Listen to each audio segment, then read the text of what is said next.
વડોદરાના ગોત્રી સેવાસી રોડ વિસ્તારમાં આવેલ કિશન એમ્બ્રોસિયા સાઇડના બિલ્ડરે ફ્લેટ બુક કરાવનાર ગ્રાહકોને વારંવાર વાયદા કરી વિદેશ ચાલ્યા જવાની પેરવીમાં હોવાની વિગતોને પગલે ફ્લેટ ધારકોએ બિલ્ડર અને તેની પત્નીને ઘરે હલ્લાબોલ કરી બંનેને પોલીસને સોંપ્યા હતા। વડોદરાના ગોત્રી સેવાસી રોડ પર ઓશિયા મોલની પાછળ 5 વર્ષ પહેલા કિશન એમ્બ્રોસિયા નામની સાઇટ બનાવનાર બિલ્ડર ભીખુ કિશનભાઈ કોરિયાએ સૌથી વધુ ફ્લેટ્સ મૂક્યા હતા।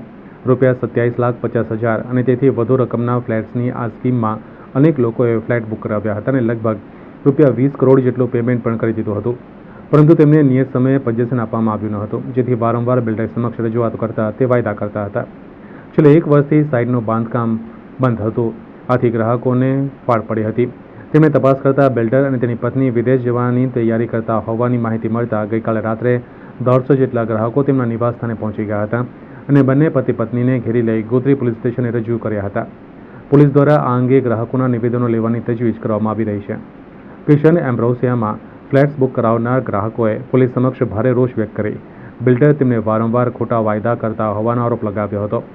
ગ્રાહકોએ પોલીસ સમક્ષ કહ્યું હતું કે અમે ફ્લેટ બુક કરાવી લોન લઈને પેમેન્ટ કર્યું છે, અમારા હપ્તા કપાઈ રહ્યા છે અને 2-3 વર્ષથી હજુ પણ પોઝેશન મળ્યું નથી। કેટલાક ગ્રાહકોએ કહ્યું હતું કે અમે ફ્લેટ બુક કરાવ્યા બાદ ભાડાના મકાનમાં રહેવા ગયા છીએ, પરંતુ 1 વર્ષથી કામકાજ બંધ છે। બિલ્ડરના વાયદા ખોટા પડ્યા હોવાથી હવે શંકા થઈ રહી છે। અમને અમારા ફ્લેટ કે રૂપિયા પાછા જોઈએ છે। ના, પોઝિશન આપ્યું નથી અને બિલ્ડર બધા કહે છે કે ભાગવાની ફિરાકમાં હતા, બધા એવું કહે છે। હવે બરાબર અમને ખબર નથી, પણ એ વાત કદાચ સાચી છે। હમણાં પાસપોર્ટમાંથી કોઈ ભાઈ આવ્યા હતા પેમેન્ટ લેવા, એને બી કમ્પ્લેન લખવા માટે લઈ ગયા, પણ પીઆઈએ ના પાડી દીધી, અમે કમ્પ્લેન નહીં લઈએ। સાઇટનું નામ છે કિશન એમ્બ્રોસિયા, ઓએસિસ મોલની પાછળ છે ગોત્રીમાં। તો એમાં એવું થયું છે કે 2020માં મેં બુક કરાવી હતી પ્રોપર્ટી, અને મારું એફ ટાવર છે, તો હજી સુધી મારું ટાવર મળ્યું નથી અને 1 વર્ષથી કામ બંધ છે। એ જ્યારે મને ખબર પડી ત્યારે મેં બધા સોસાયટી મેમ્બર્સને કોન્ટેક્ટ કર્યા, પછી ખબર પડી કે આવું બધા જોડે થયું છે, એટલે અમે ગોત્રી પોલીસ સ્ટેશનમાં રજૂઆત કરવા આવ્યા છીએ। કેટલું પેમેન્ટ આપેલું છે? મેં આપ્યા છે 2,30,000 મેં બુકિંગ અમાઉન્ટ આપેલી છે અને 4,90,000 એમને લોનમાંથી ડિસ્બર્સ કરાવી।